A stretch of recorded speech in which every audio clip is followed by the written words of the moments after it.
Los saludamos desde el norte del país porque hoy resaltaremos el trabajo que se ha realizado con las comunidades que viven a inmediaciones de la Sierra Nevada de Santa Marta y de la Ciénaga del Magdalena. Caminos de resistencia que han logrado la concertación y su participación. Y queremos iniciar con esta reflexión. Todo lo que haga se tiene que hacer con el corazón frío y se tiene que hacer con el corazón dulce. Y se tiene que hacer con ese corazón de estimación al otro. Eso quiere decir que entre los dos mundos hay cosas de palabra caliente y de palabra fría.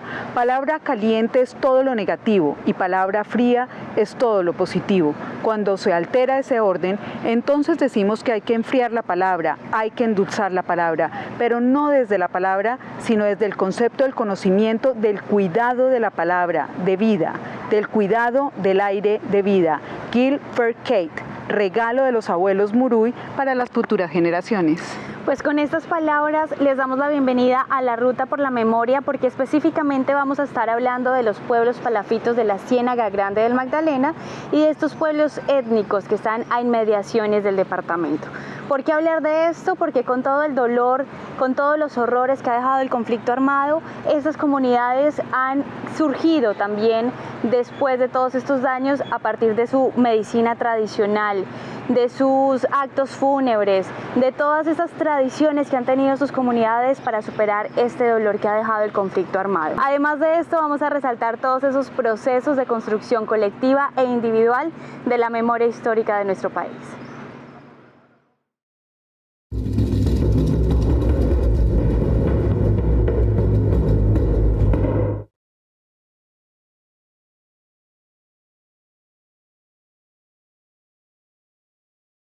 El mundo es tan corruptor y pérfido sin enojo que tanto critica al flojo como al que es trabajador. El vivir es un dolor desaforado infinito que solo se escucha el grito de la sátira en la mente, porque en el mundo excelente hasta el comer es delito. No hay nada en el Caribe que no esté atravesado por el conflicto. Es decir, el conflicto paramilitar trastocó todos los órdenes culturales y sociales de la región. Bueno, cuando el grupo armado llega, eso de las 3 de la mañana más o menos al pueblo, se dividen y empiezan a sacar de las casas a las personas que están buscando con lista en mano. Otros se dedican a robar, otros se dedican, digamos, a amedrentar a la gente, a seleccionar, básicamente. En todas, de una u otra forma, se traía a la gente a la iglesia porque necesitaban una plaza pública, un espacio que fuera público para marcar, para señalar precisamente quién está mandando y sobre todo hacerlo visible, o sea, que todo el mundo sienta el terror estando en esa plaza pública. Los traen acá y los encierran en la iglesia. Hay un grupo que lo dejan por fuera y es al que empiezan a torturar, es al que empiezan a hacerle preguntas, digamos, de qué relación tienen con la guerrilla, de dónde están los que no encuentran, que por qué los están escondiendo, les caminan por la espalda, los siguen torturando. Gente que está acá en la iglesia trata de salir para ayudar a los que están, algunos los sacan, otros los vuelven a meter, o sea, y finalmente lo que hacen es encerrarlos y rafaguear, como dicen ellos, a los que están acostados en el piso.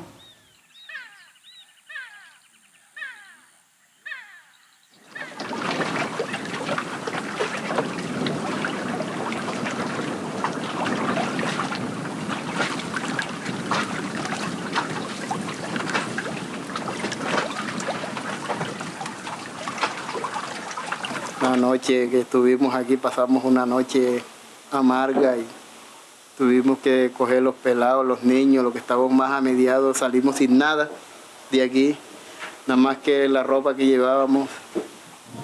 Y ese sitio se volvió el símbolo del terror aquí, porque en ella mataron 12 personas inocentes. Una comunidad de pescadores dedicados a su trabajo, a sus familias, a su comunidad. Es como resulta hasta increíble a veces, porque a veces hay momentos que uno se pone como a reflexionar y de pronto a no creérselo y a hacerse preguntas que no tienen respuesta. ¿Por qué llegan allá? ¿Por qué hacen esto? ¿Por qué arremeten contra las familias si eran familias que no se metían con nadie o no hacían nada malo? Simples pescadores que el único arma, como digo yo, que guardaban en su canoa o en su faena de pesca era el cuchillo con que arreglaban sus pescados. ya como a las 10 de la mañana, que ya los que estaban eran los perros aullando aquí. Eso era lo que se veía aquí después de las 6 de la mañana cuando sucedió el caso. O sea que la gente que masacraron, la masacraron a las 5. Ya a las 6 estaba el pueblo casi desocupado porque todo el mundo había corrido para los montes. Cuando ocurrieron los hechos, a mí me tocó salir de mi pueblo. Me dolió mucho y es algo que a mí me marcó mucho. Creo que hacer memoria histórica es necesario, sin embargo tiene un doble filo, en la medida en que por un lado hay un derecho al olvido y por el otro lado hay un derecho a no olvidar. ¿Sí? El conflicto paramilitar fue tan sumamente fuerte, fue tan sumamente brutal y violento, que queda la disyuntiva de si es preferible olvidar o es necesario recordar para poder llegar a un momento de no repetición. Si usted lo mira desde el punto de vista colectivo, de una política pública nacional, es necesario recordar. Pero si coge a la víctima o a las víctimas una por una, entonces el problema ahí se complica por si es necesario que ella olvide o que si ella recuerde para que sea parte de una política. De noche, mañana y tarde el mundo me trata mal, como si soy criminal, la sociedad me desprecia y se me cierra la iglesia, la vida es un carnaval. Nueva Venecia, Buenavista y Bocas de Aracataca son poblaciones palafíticas que han construido su cultura y su civilización sobre las aguas por más de 2 siglos, producto del mestizaje de la colonia. Y es que justamente en el año 2000 estos pueblos tuvieron que entrar a la lista extensa de lugares que han sido afectados por la violencia en la región Caribe, específicamente por el fenómeno paramilitar. Tuvieron que vivir 2 de las grandes masacres, Bocas de Aracataca en febrero de ese año y la masacre de Buenavista y Nueva Venecia en noviembre del 2000.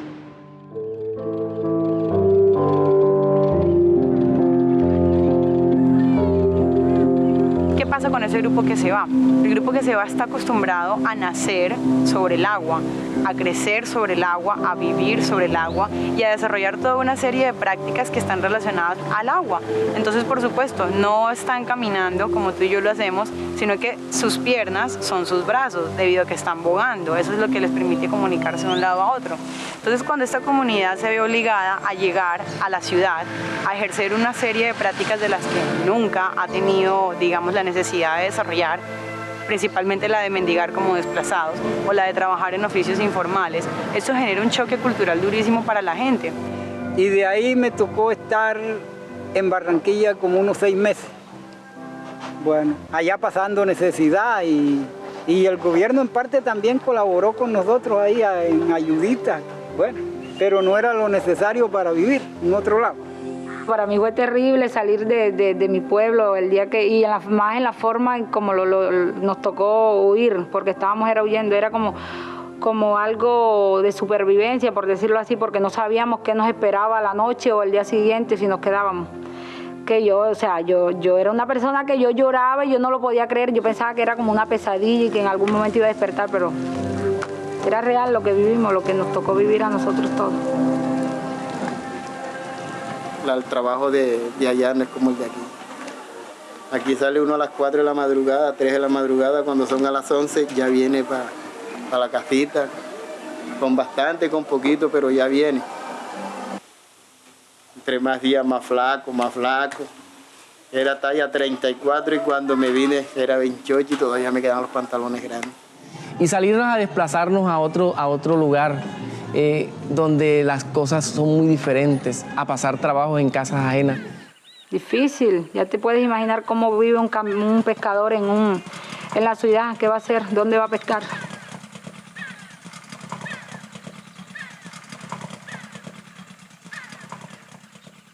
El arte que yo manejo, por lo menos el que ejecuto, es hacer bote y ser también pescador. Yo fui muy pescador, bueno. Entonces, como cuando nos vamos para tierra, allá no se puede hacer embarcación, ni se puede pescar, entonces eso es lo que nos tiene acá en este pueblo.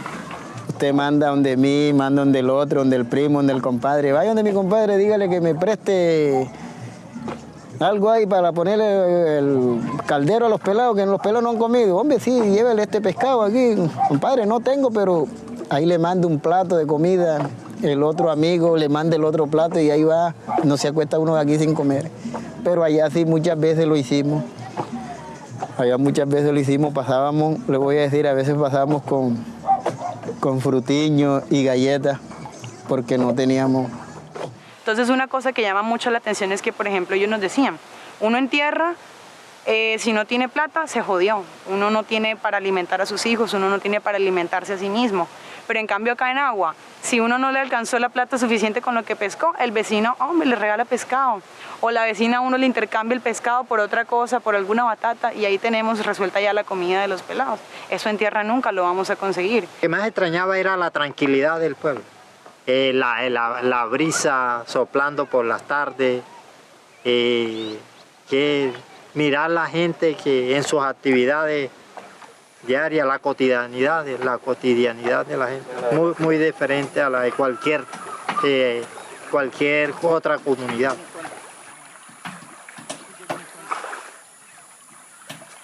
Nosotros pensamos que lo emblemático era, para el caso de la Ciénaga y de los Palafitos, era el regreso. La pregunta era ¿por qué la gente regresa? ¿Por qué regresó a esos sitios si para uno veía que no hay futuro en esos sitios? Entonces lo que nos pareció, y lo llamamos así, fue el arraigo. Lo que uno se pregunta es ¿qué es lo que une a estas personas? Entonces no hay tierra, no hay agua, y el agua no es de ellos. Entonces es donde uno dice, es realmente un sentido de pertenencia que se crea. Sí, la gente vuelve a este tipo de asentamiento es porque aquí tienen concentrado toda su vida, ¿no? Tienen compadrazgo, tienen la familiaridad, tienen sus mitos, tienen creencias, tienen sus leyendas.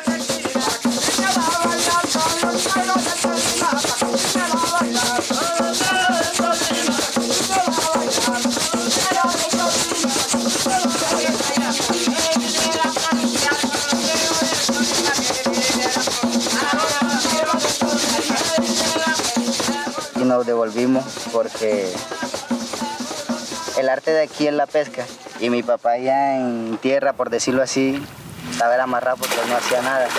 Entonces tuvimos que trasladarnos otra vez para acá nuevamente.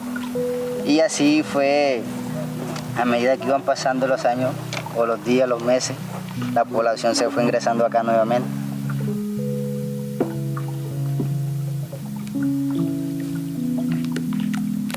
Habían unos que ya habían retornado, cuando nosotros llegamos ya habían unos que habían retornado, otros que no. Y así se fue el pueblo otra vez apoblando. Nueva Venecia, el Morro es todo para nosotros no sabemos vivir ya en otra parte. Nos fuimos desplazados y decidimos por cuenta nuestra y por voluntad, sin ninguna garantía retornar porque era muy difícil la vida en la ciudad. Que las comunidades están construidas sobre el agua desde hace más de 2 siglos, presentan esa, digamos, característica que fue que estuvo a punto de desaparecer el pueblo, y con ello no solamente la vida de una comunidad anfibia, sino un patrimonio cultural de la nación, puesto que son resultado de comunidades indígenas, estas comunidades de pescadores que, digamos, con el proceso de mestizaje y con el proceso de colonización se fueron conformando. En la ley de justicia y paz se decía que la verdad la teníamos todos, no había una verdad absoluta, y las teorías siempre han dicho que no existe verdad absoluta. La verdad la tiene la comunidad, pero la verdad también la tiene tanto los victimarios como las víctimas. Se genera un estigma. El estigma está impuesto en esa verdad, y bajo ese estigma la comunidad, digamos, se ve afectado su buen nombre, y es lo que hace que la comunidad no quiera aceptar bajo ningún término que hay una mínima relación o hubo una mínima relación con esos grupos guerrilleros. Esa es la problemática de la verdad comunitaria.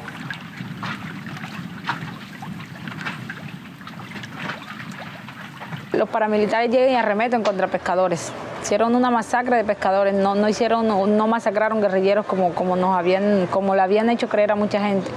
De pronto a nosotros nos han conocido allá en el exterior por las cosas negativas que hemos tenido aquí, que nos han pasado, la cuestión de la masacre.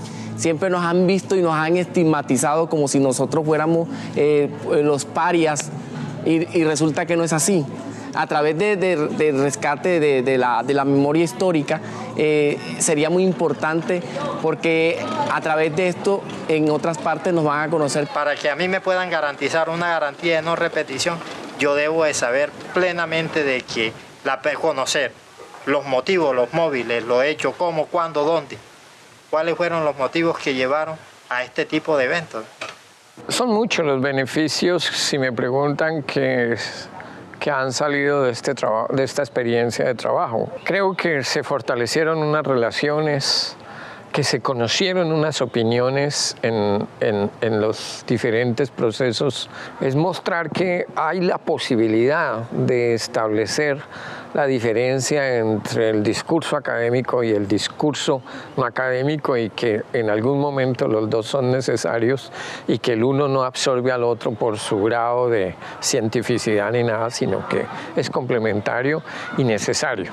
Pero acá, a través del trabajo que ha hecho el Centro de Memoria y la Universidad de Magdalena, hemos podido contar la verdad tal cual como sucedieron los hechos. Y nos ha servido también un poco, hablando, ¿cómo te diría? Nos ha servido de terapia, por decirlo así, porque tocar ese tema es muy delicado y muy triste a la vez para nosotros porque nos hace como volver a vivir el momento tan terrible por el que pasamos. Ha sido un proceso, yo te diría como que un poco doloroso, sí, porque ha tocado recordar cosas que uno de pronto no quiere, pero a la vez que le han servido a uno como ese bastón que necesita uno para seguir adelante.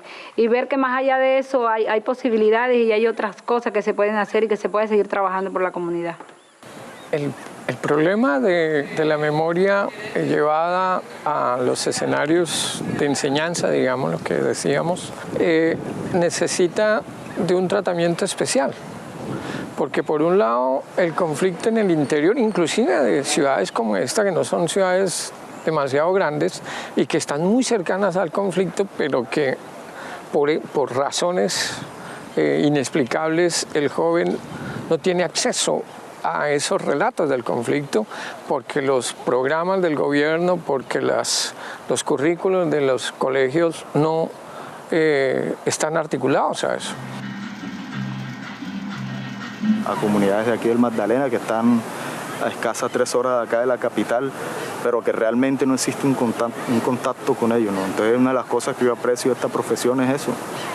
O sea, una posibilidad de ir y interactuar con una comunidad que uno, si no fuera por esto, nunca tuviera conocimiento de ella. El conflicto destruyó, provocó mucha desunión, desintegración en las comunidades donde hay mucho inconformismo. Y ahora carecemos de sentido de pertenencia y ya a la gente no le importa, le da lo mismo si el Estado va y hace algo, lo dejan perder. Ya no sentimos como la necesidad de cuidarlo y de empoderarnos de eso, sino que ya nos da lo mismo si lo destruyen bien y si no también. La muerte de un familiar, eso nunca se va a olvidar porque esa persona siempre lo va a recordar y cada vez que recuerda a esa persona siempre le va a dar nostalgia, le va a dar algo, le va a doler.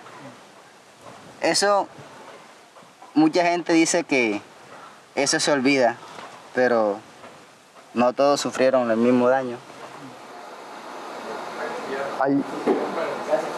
Hay algo que no voy a poder olvidar, que fue una conclusión a la que llegué. Es que ya los muertos tienen nombre. Aquí asesinaron al señor Enrique Moreno, Ángel Segundo Rodríguez, Adolfo Moreno Lara, Juan Pablo Moreno Borré, a Pedro Pacheco y a Arturo Pacheco, hijo. Fue padre e hijo también que asesinaron.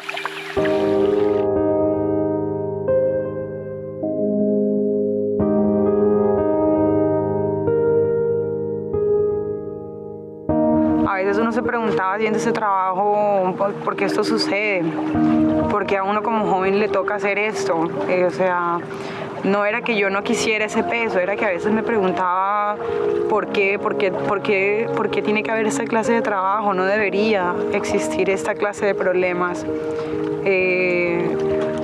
Y en la misma medida en la que uno, digamos, va siendo parte de esa historia, se va compenetrando con la gente, en esa misma medida uno va volviéndose un poco más fuerte.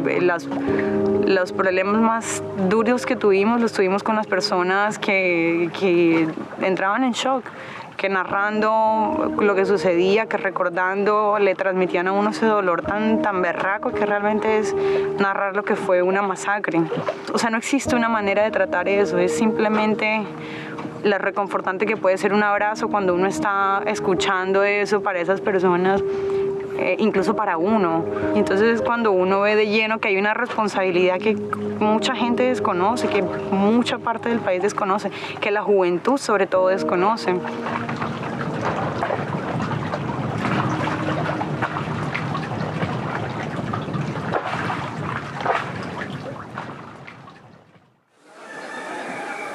Ya sacamos una canción alusiva al morro. La canción se llama Canción para el Mundo. En unas trojas en Pajaral se fundó un pueblo que hoy es el Morro, trabajador y gente de paz, siempre luchando con mucho antojo.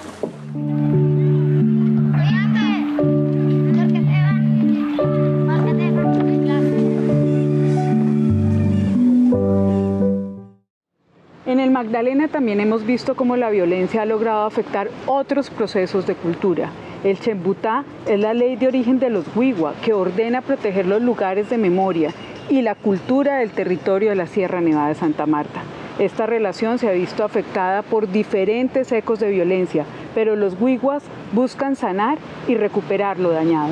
Específicamente para este pueblo indígena, el conflicto armado, pero otros factores como la evangelización, la colonización, la minería ilegal, los megaproyectos, la bonanza cocalera y marimbera han afectado su conocimiento y sus tradiciones, específicamente hablando de los ciclos de vida y los ciclos del territorio, que para ellos es una víctima más. En el acto 004 del 2009, la Corte Constitucional dice que este pueblo está al borde del exterminio.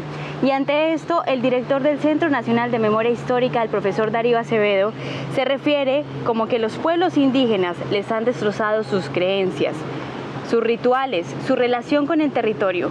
Por eso buscamos trabajar con ellos y construir memorias que van a enriquecer el Museo de Memoria de Colombia.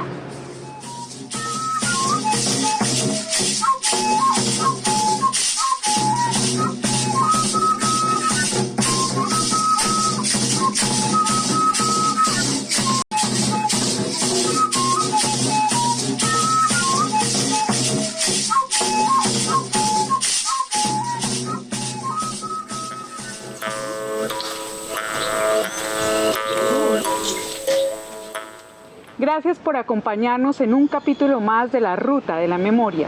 Les invitamos a seguir conectados con este recorrido a lo largo del país visitando los lugares de memoria y también a que consulten nuestra página web www.centrodememoriahistórica.gov.co y a que nos sigan en nuestras redes sociales buscándonos como Centro Memoria H.